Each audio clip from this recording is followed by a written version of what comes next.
Hello, and welcome back to another episode of the Earth Initiation Podcast. I'm your host, Emily Sheets. Today, we're coming to you from my patio, so you may hear various noises, birds. There's an airplane. I'm pretty close to like a little tiny airport, so sometimes helicopters. We're gonna roll with it. There might even be other interruptions I'm not aware of, but if you know me, I am highly intuitive and I strive to always choose what my intuition tells me without knowing why. So that's what we're doing today. And today is the 4th of July in the United States. Well, everywhere in the world, but like obviously the 4th of July is a holiday in the United States. So happy 4th to anybody that celebrates. I'm not actually sure if I'm going to be publishing this episode today. We'll see what I have time for. But I've just been really thinking about the idea of freedom this week, and obviously, well, maybe not obviously to you, the 4th of July is about freedom if you're not from the United States. And there's a lot of other complicated emotions and subject matters around the United States, how it was formed, how it's shown up in the world, and different actions since then. And I don't know exactly what's going to come through today, but I just really felt called to talk about freedom and um, just the beauty of this life and the freedom that we do have right now. I know specifically for me that my soul chose the United States specifically to be born into and be an American because of the energy, strong energy of freedom that is woven into the energetic fabric of the society and the country as it stands now. And maybe more so than anywhere else in the world. And that comes with great opportunities, but it also is going to be a place that highlights the shadow side of that same energy as well. And so much of my work that I do in my capacity as a guide and facilitator of healing and training people to have a good relationship with their nervous system and their life is about creating freedom. And I know, like, for me, the healing path and a lot of people that come to work with me, they come because they don't feel free in their life. They actually a lot of times feel like they don't have a choice but to do this work. And I know that I have been there. I mean, that it was like the choice between living forever with the symptoms of panic, anxiety, and PTSD and being medicated and being on the hamster wheel of therapy, which for me didn't to me, it's not a root cause healing modality. I'm not discounting that you can't like that emotional support is not important. It is very important, and that talk being able to talk about and express your feelings to a non-judgmental, hopefully caring, compassionate person and getting some just like guidance on how to navigate your life in that manner isn't helpful. That's very helpful. But I was not willing to settle for just like having to endlessly pour into, um, yeah, being needing to be in therapy like several times a month and being on pharmaceuticals for the rest of my life just to be able to function somewhat. That wasn't okay to me. So while I say I didn't have choice in this path, I definitely did. But sometimes our choices are make us feel like we don't have a choice, right? It's like, well, the alternative, there is a choice there, but the alternative isn't great, right? Just like paying taxes. It's like, well, you do have a choice, right? In paying your taxes and things like that, but the alternative to not paying it is probably something that you don't want to live with. So, if you've ever felt that conflict in your life where it's like, I know I can choose to stay here and, you know, maybe that will be easier in some respects. It's also accepting a life that you know isn't what you came here to live. And sometimes that's a really inspirational place to be in, but a lot of times it feels like rock bottom and powerlessness and just maybe like that inner rebel comes up and is like, fuck no, I'm not doing that. That's how it showed up for me a lot of times. But I just have so much compassion to anybody that's ever felt that tension in their life of like, I don't want to choose to go on this path. I don't want to choose to even invest in my healing. There's so many other things I could be spending my money on. I don't want to choose to have to go into my hard emotions. I don't want to have to choose to spend my time on any of this. I'd rather be like traveling the world and having fun and like hanging out with my friends or whatever, right? But some of us, our life path is not always what our mind wants. And the soul the soul and God, creator, source, whatever you want to call that energy, also has a different plan. And a lot of times when the mind and the soul kind of have a different idea of what's going to happen next, the mind can feel the mind and the body can feel like a very powerless place, a place where there is no freedom. And yeah, let's just pause for a second if that's stirring something within you and just honor that that conflict. Maybe it's alive and well in you, or maybe it's something you've dealt with in the past and it's been integrated, but it was still a hard journey. So just acknowledging wherever you are on that spectrum, just acknowledging like how hard that is and how hard it is to feel like you don't have freedom. And we've all felt that experience, some more than others, but we've all felt areas in our life where no matter what we do, things don't change, or no matter what we do, there's actually nothing that can change, like other people, the way they perceive you, your like certain things that they want to do in their life. We all feel that powerlessness on some level, and what brings freedom back into the places where we feel powerless is courage. Courage, courage to choose what may be temporarily harder, whether that's standing up for yourself or having the hard conversation or moving your home, changing jobs, asking for help, getting support, investing in your healing, doing the thing that you is like probably the answer and the path out, but it's also the hardest. It's just, it's a heart-wrenching journey. And it's a heart-wrenching journey for a reason, because it's there to open your heart. And that pain that you feel of the lack of freedom, again, whether it's some health things or monetarily or just with the state of the world and things that are bigger than the individual, like like whole systems and institutions in our society.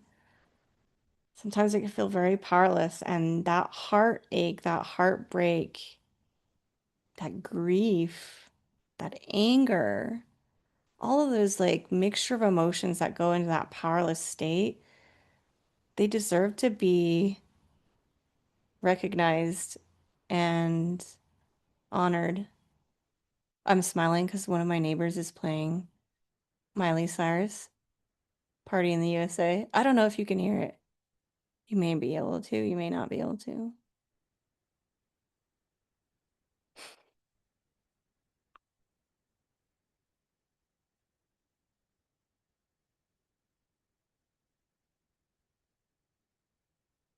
it's just a lot of conflicting emotions a lot of times when we talk about these things.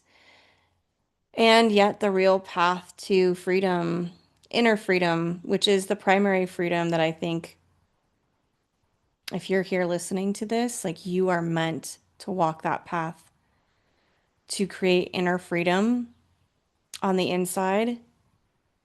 And through that, help to change the systems, the societies, the communities, the institutions, the grander scale of things that feel so out of our control through that inner freedom that you've cultivated. Some people call this the path of like the way shower, or it's just really about being a leader of the next evolution of freedom on this earth for humanity. And you can be from somewhere other than America and have this path as well. But I think a lot of people that are born into America, again, the energetics here are to really see the duality of freedom, the highest highs and the lowest lows. And I think we see that very viscerally in many ways in our society now. I mean, compared to when America was founded, again, without getting into the politics of all of that, because that is very complex on its own. I'm very much a practical person in that we have to deal with the reality in front of us, and fighting the past is just not, from my experience, my experience, is not a way to create freedom. It just actually energetically hooks you into repeating the past over and over again to try to find a new solution when it's just far more effective energetically and emotionally to deal with what's happening in the present. And the past, what happened in the past has a very real impact on the present moment. So they're interconnected, but to move forward, we have to stop fighting the past. We have to recognize how that's impacted the present and make a new choice going forward. And those are often choices that don't feel that good because they are going to be about stepping into the full duality of your life. So, well, let's just pause with that. Stepping into the full duality of your life. That's what it means to be authentic, which is part of freedom, is owning all of the duality.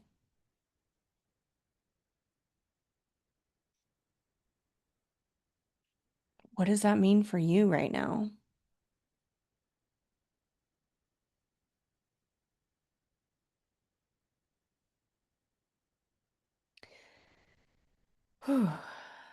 And just having compassion for the part of you that is afraid of that or is resistant to that.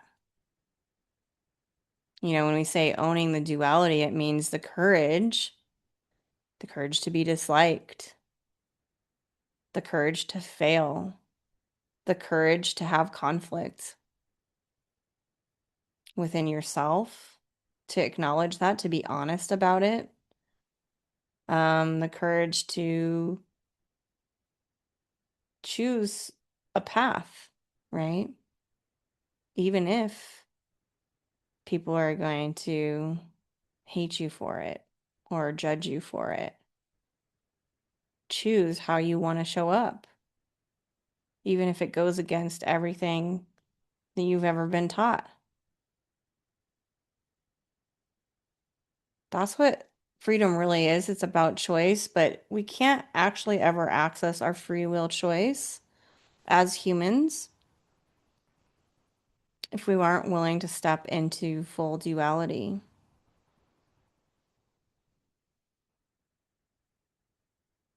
and own where we are both. Like that, to me, that's where the most powerful choice is. And if you've been listening to the podcast for a while, you know, every once in a while I talk about having an open heart and choosing from a place of neutrality. To me, that is the most powerful choice. And it's not saying that you aren't choosing a side, you're always choosing a side, but you're doing so from a place of neutrality where you are neutral about the outcome of that choice, which takes an enormous degree of emotional and nervous system capacity. Because most people are choosing emotionally out of avoidance or resistance to one side of duality, the right or the wrong, the good or the bad, the rich or the poor.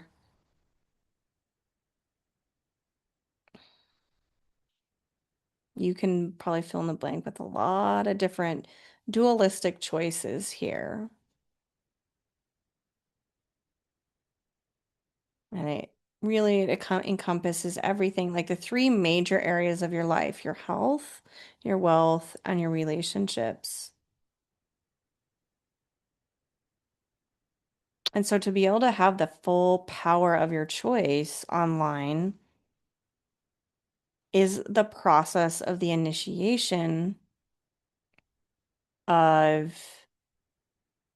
facing your fears internally, facing that which what you want to avoid, facing that which you are in resistance to internally, so that you can make a decision of like, this is just what I want. It's because it's true for me, not because I have to prove that I'm right or prove that somebody else is wrong, or not because I'm fighting against a certain outcome. Not because I think what somebody else is doing is wrong. It's because this is what feels true for me. And like, I have the whole thing on truth I could go into right now, but I'm just being called to be really slow with this conversation, let it really sink in.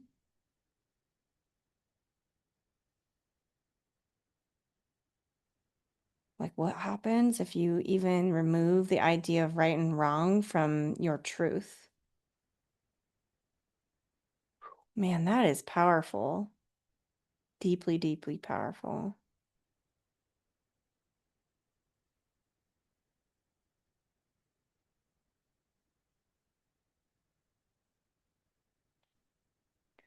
And again, I've mentioned this in the last two episodes. I feel like all the episodes have been building on themselves, as is, I think, the intention from my soul for this podcast. But specifically this year, like the messages have just been building. So earlier this year, I did an episode on judgment. And a lot of those were just kind of like raw, all of these are raw thoughts. I don't ever edit any of these podcast episodes because I want to give you permission to be raw and unfiltered and messy and like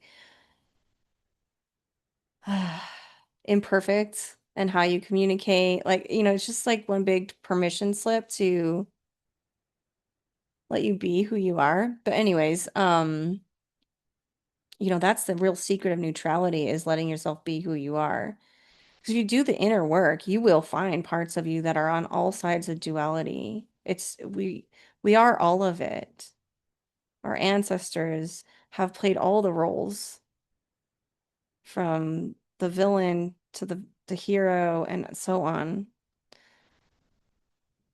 But yeah, so I have an episode on love and judgment cannot exist. So if that topic interests you about like the right and wrong. I also have like an episode that I recorded earlier this year, like I forget what it's called. It's like end of aggression culture. That might be interesting for some of you. That you're really caught up in the fighting energy, right? So fight the fight, even if you feel like your fight is justified and righteous. Um, we can't access neutrality when we're doing that. So I'm going to go in more into neutrality for a second, but then also the other episodes I want to mention here and just use your intuition. If one of these is like pinging you, there's probably a message there for you, but I'm always referring people back to like very early episodes.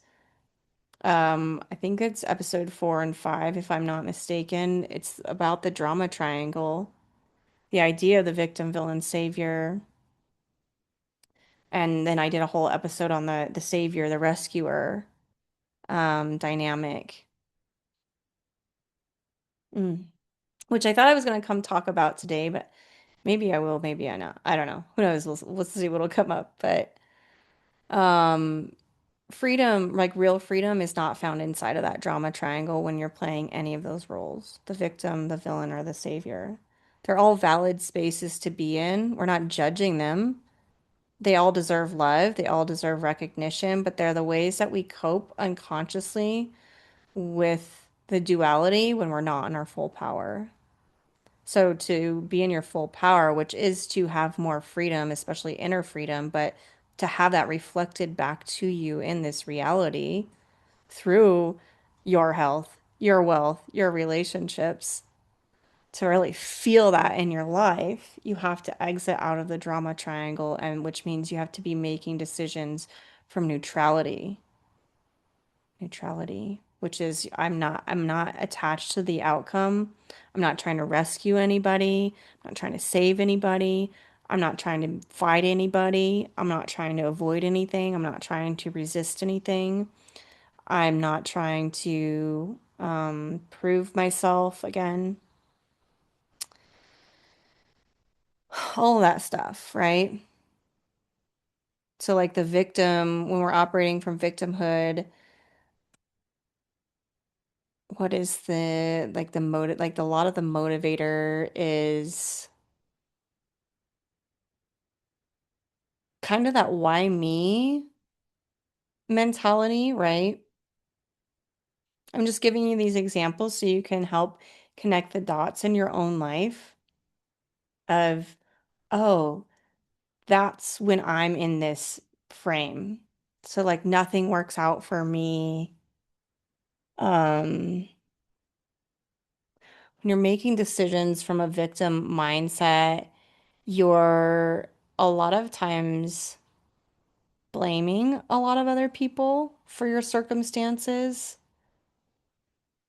You're blaming things that are out of your control. You're blaming other people's behaviors. And I'm not trying to, again, minimize that when you're in a victim state, most likely you are either anticipating that someone's going to hurt you out of like what has happened to you in the past, or like you're being actively hurt by somebody.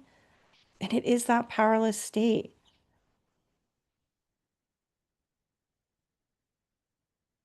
So sometimes when we're in the victimhood state, we can be like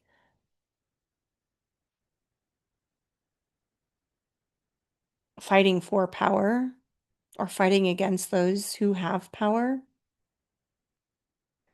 Um,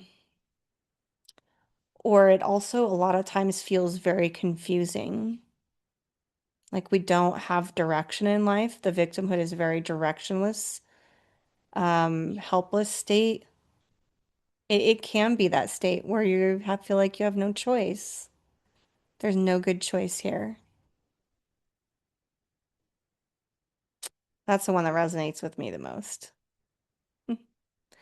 So I say these things because I think sometimes we're like, oh, I'm not really in a victimhood stance, or like, I don't really think that way. But when you like connect it to a real behavior, like, oh, yeah, I definitely, a lot of times I am doubting myself. So I'm making decisions based on like what will cause the least amount of doubt in my life. The victim also makes decisions based on like worst case scenario, like what is going to be the safest route. And none of these things are wrong, right? Removing the judgment. It is typically a person that views the world as very unsafe because they don't have any power. Um, yeah, I think that's about it. Well, for talking about that, but there's a lot of potent energy. It's really a good, very confused energy. And what it is the energy has been kind of like the person's life, their life force, their light, their inner fire has been completely kind of like turned inwards towards the self instead of being shining out in that world. So even when we're making decisions about like what I want to do with my life and we're like hiding ourselves, um, we're we're playing it safe, we're not rocking the boat. Even people pleasing is a very much victimhood mentality because you're admitting to yourself, like, I don't have power here, so I need to like manipulate who I am and be overly nice. It can also have like rescuer tendencies as well, but we'll go into that next. Um,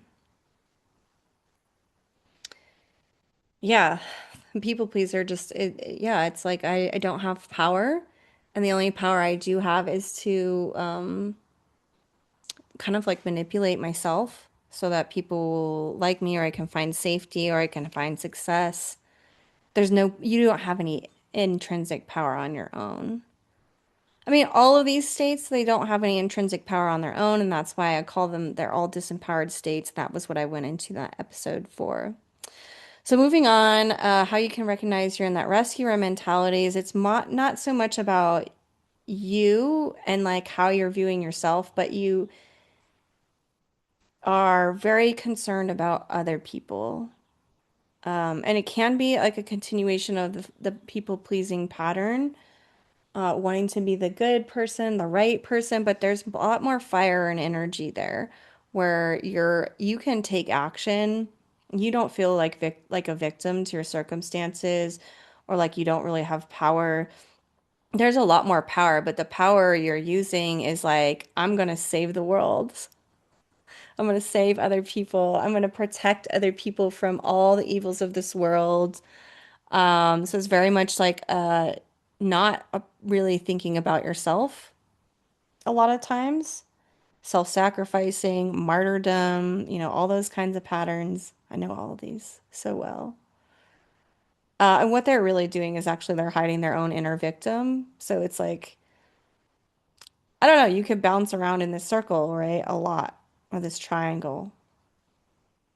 Um, but the rescuer believes deeply that another person isn't capable of changing their circumstances or showing up for them in the way that they need them to. Um, so yeah, when you're making a decision from a rescuer standpoint, is always thinking about the other person. So this can look like things like you have a conflict in your relationship and you're immediately just looking at what you did wrong, how you can show up better. Um, this is where spiritual bypassing comes in, where we're like looking to like be the bigger person, choose the higher ground without acknowledging our true feelings on the inside of how we feel. Um, it's really like overly responsible, like being like, I'll take the responsibility. And really, there's a lot of fear that's driving that. Um, yeah. And then finally, that villain, how you know you're making decisions from the villain, it's actually the way it presents a lot of times in this day and age is the achievement.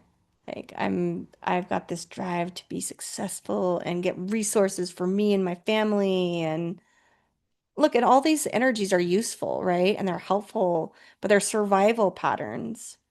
It's, competitiveness. If you're very competitive in certain things, that's the villain energy as well. Because the people like, especially the people that are in victim, like bounce between victim and savior, do not even want to admit that they have an inner villain person inside of them that's mean, that gets reactive when people aren't doing things the way they want them to. There's a lot of control here, controlling other people through maybe intimidation, through but even like being highly structured, like routines and planning and um this go-getter mentality. That actually can be a lot of the victim or villain energy. They all have victimhood within them, actually. But it's like, how's that showing up? Really, it is just the victim energy, but there's just different flavors depending on your genetics and your upbringing of how that expresses in the light in your life. The villain has power, right? And so you actually see a lot of people online today that are very much in their villain energy. A lot of them they own it. They're like, I'm being a bitch. And because it works, and I'm tired of hiding it. And like, these are my opinions. And I've totally done that too, where I'm just like, fuck this. I'm gonna just tell people what I think. And I'm not gonna have any consideration for what they think, you know? Like, these are my opinions. And maybe you've even heard that side of me on the podcast. Look, I'm not perfect, and my soul loves to show everybody all sides of me on this podcast, just again as that permission slip.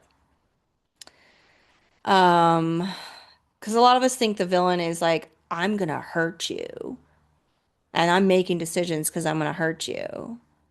That can be one manifestation where people are like legitimately malicious, like trying to hurt somebody, trying to get revenge on somebody. So, I mean, even like sometimes the victim can get into the villainhood without even knowing it, but they're like because they feel like their pain is righteous and that their fight is righteous and who they're hurting is righteous, because of that person's actions in the world, that then they're justified in that. But really, you're still in the villain energy. And so, what my soul wants to talk about with this is that, so this is about freedom. None of these states are really that free. And so, freedom to me is about having more of our conscious brain power online to make decisions in alignment with our truth. And so, in order to access that deeper truth, that it's like, I don't care if this is right or wrong, or who thinks it's right or wrong, or if someone's going to be mad at me or happy with me. Like, I'm choosing this because it is the best for me. It is true for me. We have to own our little truths, which are the times that we are in the villain, the times we are in the victim, the times we are in the savior. And we have to be bigger than that. Not from a savior way, but like just like we have to choose from a different energy if we want to exit out of these cycles. And the way you exit out of all these cycles is you have to reach authentic forgiveness. Forgiveness is neutrality. So authentic forgiveness for all parts of you that are in this drama triangle. And it does naturally when you have reached that naturally. It cannot be forced. It cannot be faked. You can't be like, oh yeah, I'm just going to decide I'm forgiving it. That's the spiritual bypassing rescuer. You know, like I see so many people being like, oh yeah, I just decided to forgive my mother for all that shit. But I never actually went back and felt all that anger and the rage and the grief and the bitterness and the resentment. I never felt that. So if you haven't felt the range of the emotions from each of these states and all the different ways that's impacted you in very real ways, you can't actually reach true forgiveness. You might be able to like incrementally, but it won't be neutrality. So if you think about a person, maybe you've even tried to forgive somebody in your life, or you feel like you have, if you think about that person, or even a prior version of you, where you're like, oh yeah, I totally forgive that version of me for like acting the way I did or whatever.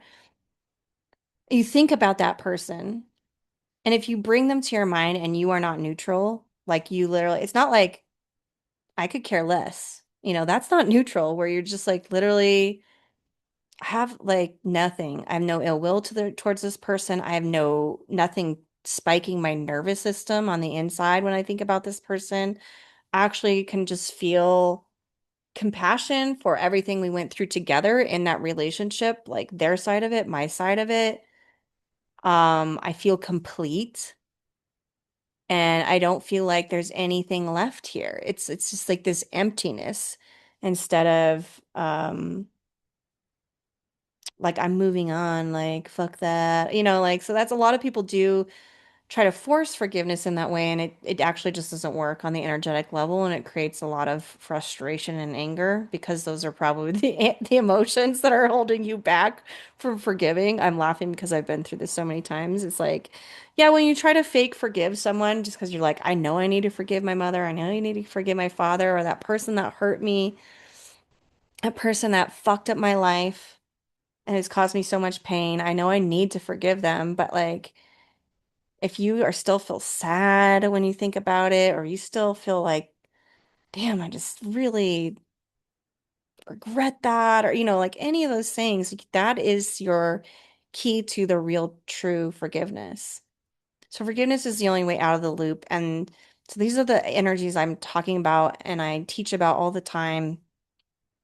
And I keep forgetting to mention, but I am doing a workshop July 14th. It's virtual at 4 p.m. Mountain Time, but there is a replay. It's called Nothing is Wrong with You. And I'm going to help walk you through um essentially my process and how I deal with all this, but in a very felt, visceral, real way,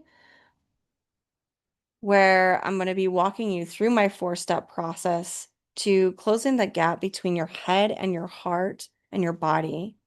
That's what we're talking about here. So like you may be like, yeah, I want freedom and I want to be out of this drama triangle. I'm tired of it. I'm tired of the survival patterns repeating and I just want to forgive and move on. Well, that's what I'm talking about here is the gap between your head and intellectually what you want and what your body's saying. And so there's a very real process that I use and it is specific to your nervous system. So this conversation is resonating with you right now as it is. Like I'm telling you, you will definitely get something really beneficial out of this workshop, possibly life-changing for you to continue working your path and feel like you always have power. So you don't have to have like your victim, villain, savior perfectly transcended to be able to access neutrality and to continue making leaps and bounds towards freedom, towards real safety, towards inner stability, all these things that I think a lot of us want in our life. I mean, that's what the victim and the villain and the savior are trying to accomplish. They just can't see the path forward.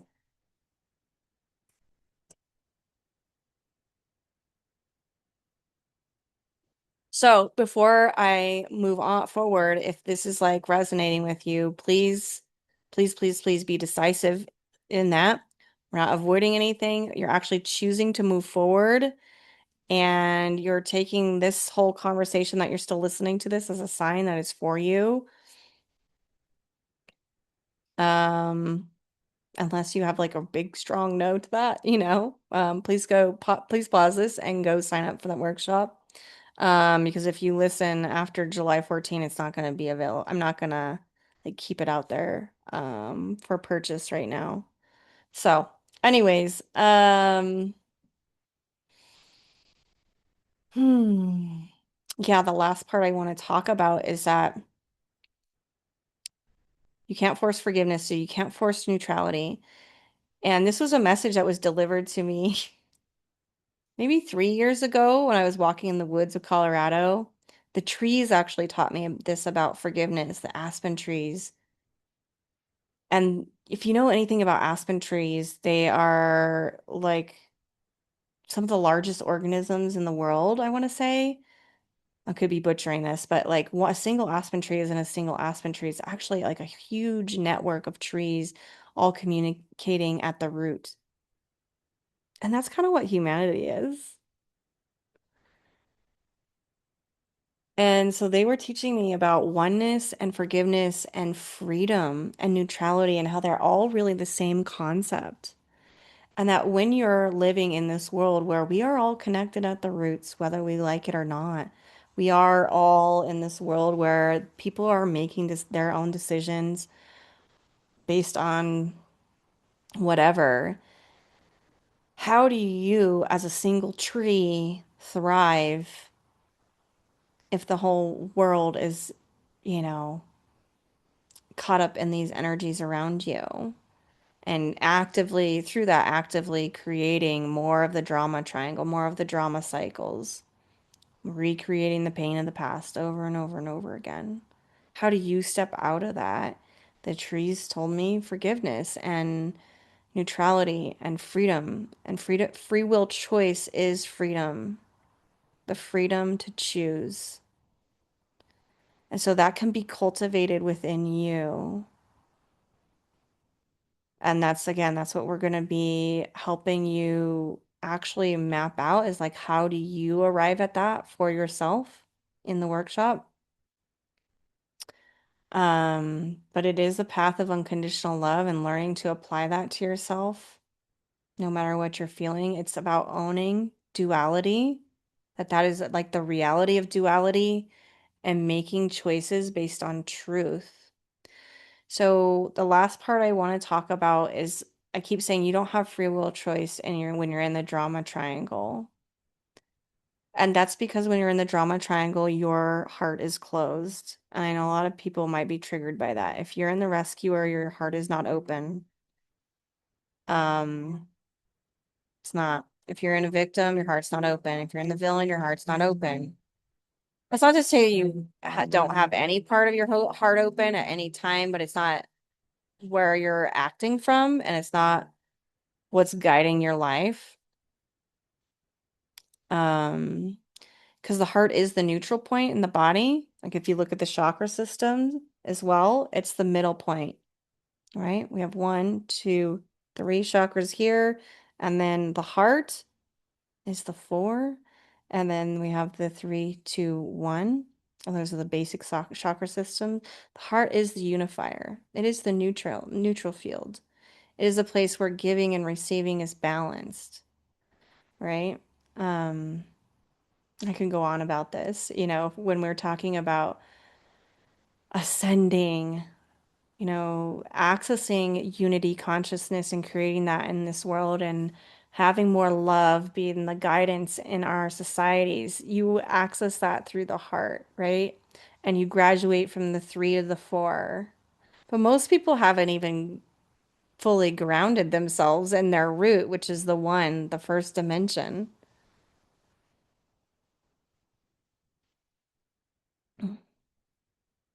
So you could even say like the first three chakras. I haven't not heard this message before. It's just coming through. It could be the victim, villain, savior.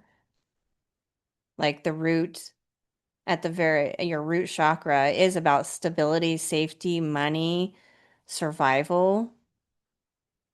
And that is where victimhood lives. Yeah. And then the sacral chakra is the emotional world. And I think depending on the person, this is where we can, if you have energy flowing, a lot of energy flowing through your sacral, it can be either the villain or the savior. But I think a lot of people tend towards, well, yeah, it could be either one.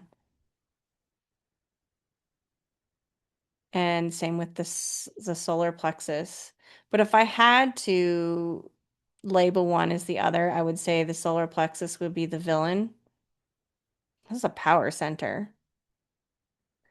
Right? That's our power center. But also for women, a lot of their power comes from the more of the sacral area. But the sacral could be more of that empathetic part of you because it is the center of a lot of the emotional world, where we are perpetuating the savior dynamics. So, yeah, that feels true to me. Because also when we're in a rescuer state, we're not really in our full power, right? Well, all of them we're not in our full power, but we're not quite in the victimhood state, but we're not in our full, we have like a strained relationship with power. And this is where the empath patterning comes in. I'm the deep feeler. I'm always getting caught up in other people's emotions. I'm feeling everything deeply. It's because you need your solar plexus online. You need that power, that radiance. And so like that's the third dimension, right? Is how you're like creating a clean relationship to power. And then being able to make neutral decisions from the heart is how we access the next level of evolution for humanity. And I even said this in the last episode where I was like, people want to access, like, if this is a very spiritual conversation, like, I want to be in 5D and 4D and all this stuff. You gotta master 1, 2, 3 first. And um And then you also have to master the four and the five before you can go higher. And so, so many people are reaching for higher wisdom. They want all these cosmic answers and solutions to their problems. I literally was just talking with a potential client earlier this week, and this was exactly what the person was struggling with, was like, I'm searching for knowledge and wisdom and all this stuff, but it's only going to be found by grounding in. And that's also part of the workshop too, is like your nervous system is the guidance system on how to ground it all in. So we can have all these grand ideas about what we want humanity to be and what how we want to create freedom in this world, but and in your life, but if you can't root into your body, it's going to be next to impossible for you to change anything in the physical world.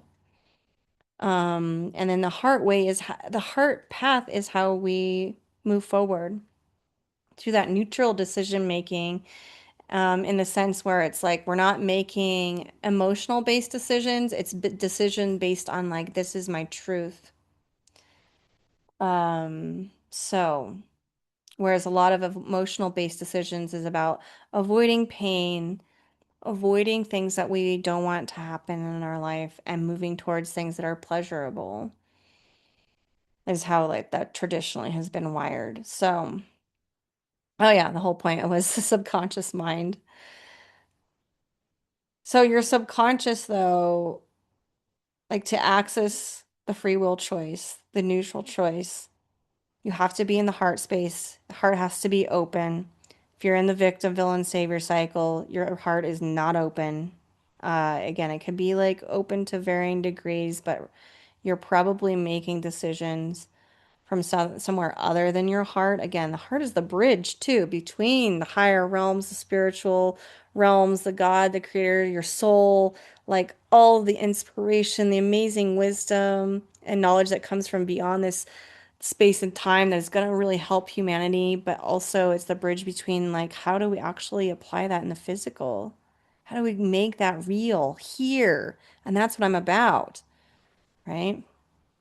And so when your heart is closed, you are making decisions from your subconscious mind. Even though your mind would swear up and down all day long that you are choosing all your decisions, all your motivations and your emotions behind your actions are going to be for like almost 100% chosen based on your subconscious mind. And when you're really stressed, I said this in the last episode, when you're really stressed, that probably goes back down to like 0%. Because sometimes the decisions that you make with your conscious mind to move out of this are going to feel hard. You're going to go against your subconscious. What your subconscious feels is familiar. What your subconscious knows is comfortable. So, like, the path to freedom doesn't feel very fucking good, but that's because we've created a false sense of freedom inside these cycles of victim, villain, savior, and that's part of the shadow of America. But you see it very real that, like, we've created a large degree of comfort in America, and yet it seems like there's a lot more conflict, divisiveness, and extreme duality that more than ever. And that's because there's no neutral point making those decisions, right? There's no heart making those decisions, even though there's a lot of people that think they're doing the right thing. They think they are in their heart, but they're not because they're in these cycles. And it takes a large person, like a very honest, sincere person, to admit where their heart isn't open. But that's the only way we create real freedom in this world that doesn't reflect the extremes of duality.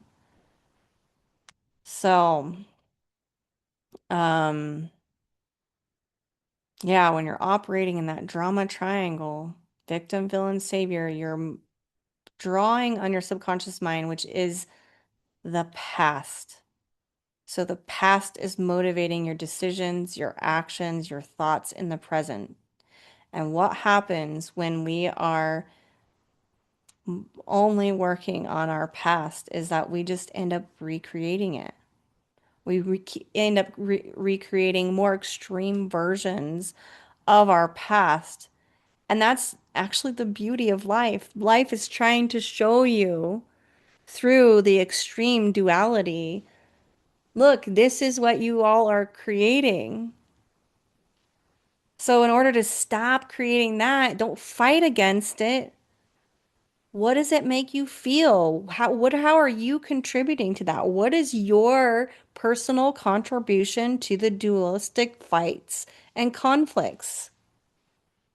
Where are you making your decisions from?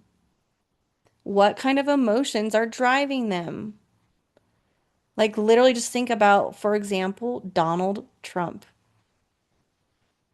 Very dualistic character in America. And I'm actually largely neutral about him. No, I am neutral about him. I see him as a necessity right now.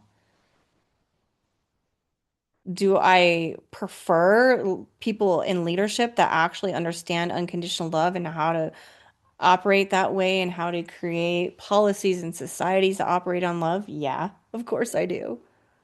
But most people don't know how to do that.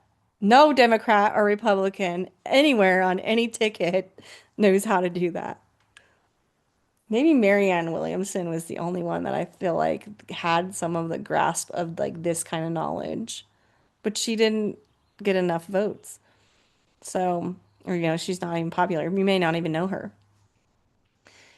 And even then, yeah, so much I could say about that, but I see Donald Trump as a necessity. He's highlighting the duality for us.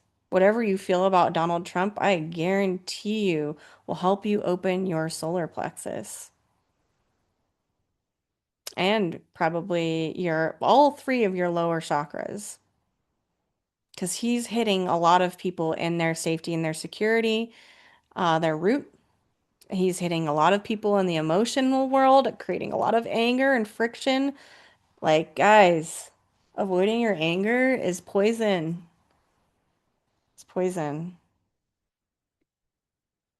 And I know so many people that are in the victim and the savior and in the villain that actually can't admit that they have anger. And that's why I did that episode, like the end of aggression culture.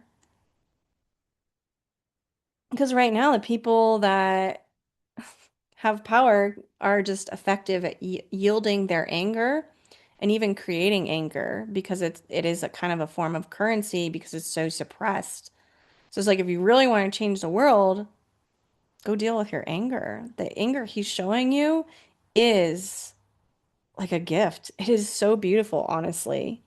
Because if you can sit with that and really alchemize it and train your nervous system to be okay in that kind of intensity without acting on it, unless it's truly aligned with your truth, man, you're going to have a leg up on a lot of people when it comes to making, like, opening your heart and making decisions from there and creating a new reality for everybody. But Donald Trump represents an energy of authenticity. He represents an energy of power. He represents an energy of freedom. And he represents, I mean, those are the big ones. So he's like, yeah, he says what he wants. How are you judging him for that? You know? We don't want to go too much into like the blame shame game on yourself, but like this is what it takes to exit out of these cycles. And they're just going to intensify until we have the courage to face ourselves.